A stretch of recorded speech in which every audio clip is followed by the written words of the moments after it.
G'day everyone, welcome to week 4, Footy Tips TV, a bit of a wrap up of the round 4 of the NRL 2007 tonight at Shark Park. Wow. I'm joined with Dan Ginnane from Triple M and the Sharks tonight. Outstanding. You know, Ray Warren used to tell me sometimes there's nothing like a good flogging. The most entertaining games are floggings.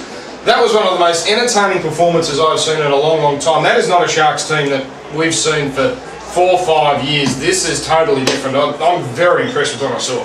Was Rabs talking about football when he was talking about the great man? About the Sharks though, and we can't get too carried away. I know they've got a new coach in Ricky Stewart who's obviously well credentialed and does good things in his clubs. We know that. But round 12, round 13 last year, they were leading the comp. That's right. Before they were leading the comp, so you can't get too carried away with their performance. And the other thing is, can they win after playing on a Monday night? There's only been one side to do it this year. And you know what I thought was interesting in the interviews we did on radio after the game? Brett Kamali talking about little brother syndrome and this is their grand final. Now that's all well and good for tonight. It's worked beautifully. I agree with you. That Tigers game, you know, the Tigers are 0-4, but they haven't been that bad this year. Right, yeah. And it's not money in the bank yet for the Sharks. That's a very big test for them on, I think it's on Saturday. It is a Saturday. If we go to Sunday, it's the Dragons up against the Storm. How do you see that? As funny as it sounds, for the first 50 minutes of that game, they were bad, but they weren't disgraceful. But they let it all go in the last half hour. They could have had an honourable defeat, but the kids, they were dejected. They just had nothing. They fell away.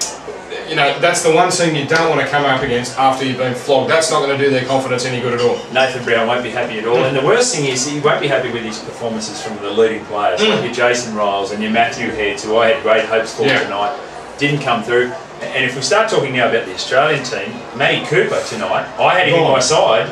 Now I'm starting to question that. Well, you know, the thing is, I don't think he was that bad. I mean, their forwards were so badly beaten that it didn't even matter. He wasn't going to do a whole lot. But when you got a bloke like Jamie Lyon, who was fantastic yesterday, Justin Hodges is a moral, there's no doubt about that. Absolutely. So I think you're right.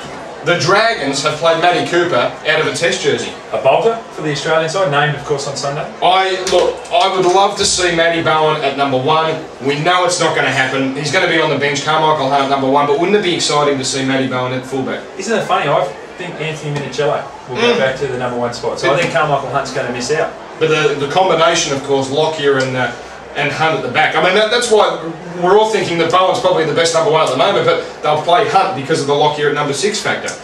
Speaking of number 6, standing next to number 6 is number 7. The best number 7 in the game for a long time has been Andrew Johns. A lot of speculation about him. Put yourself in. Well, we saw Matty Johns on Friday night. Very emotional about that. If you're close to Andrew Johns, what are your feelings on it? That's said enough for me, what Matty said. The way I look at it, from Joey's perspective, and look, I'm just a journalist, I've never played the game, but from my perspective, he's in a Newcastle side, you would agree, he's not going to win the comp this year. Probably, yeah. They're not going to win the comp this year. If he plays Origin, look, he's going to miss this week. Even if he plays next week, he's only going to have a couple of games before Origin selection. So you wonder if he can hold it up. I know he's a champion. My gut feeling is give it away. It's a horrible note to go out on, you know, a Monday night in Canberra, your last game of football. But that was such an innocuous hit. The word, that's the word. Yeah. Innocuous hit, and you saw his arm went. He had the pins and needles in his arm.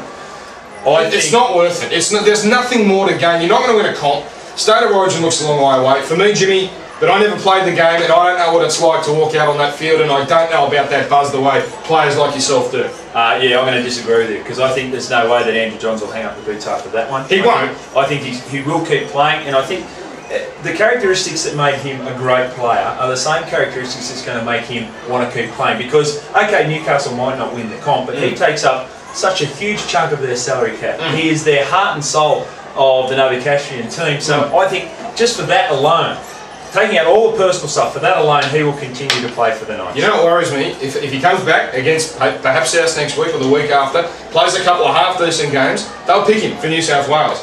And it worries me. I think they'll pick him. They won't drop a champion. Well, my personal feeling, having spoken to selectors in the past, there's no way they'll let him go. And my fear is that he won't be quite up to it. That's a horrible thing to say about a champion, but that's my fear. You don't want to see Joey out of breath in an Origin. We saw Alfie Langer do it, we saw Brad Fittler do it. Geez, I'm an opinionated bloke for a guy that never played a game on it. I reckon we can see Andrew Johns do it as well. Let's go to the Footy Tips TV celebrity tipping competition.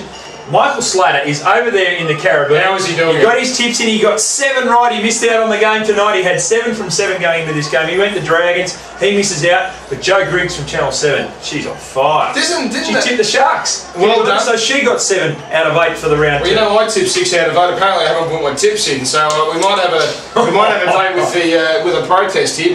But isn't it funny? Last week, didn't we have 2 7 out of 7s going into Monday night? It ruined a couple of people. And another 7 out of 7 tonight. I mean, games like when we're tipping, it seems so simple, straightforward. I think this week we had 8 reasonably straightforward games. Manly Warriors, South Canterbury might have been the tough ones, but getting 8, God, it's a hard thing to do.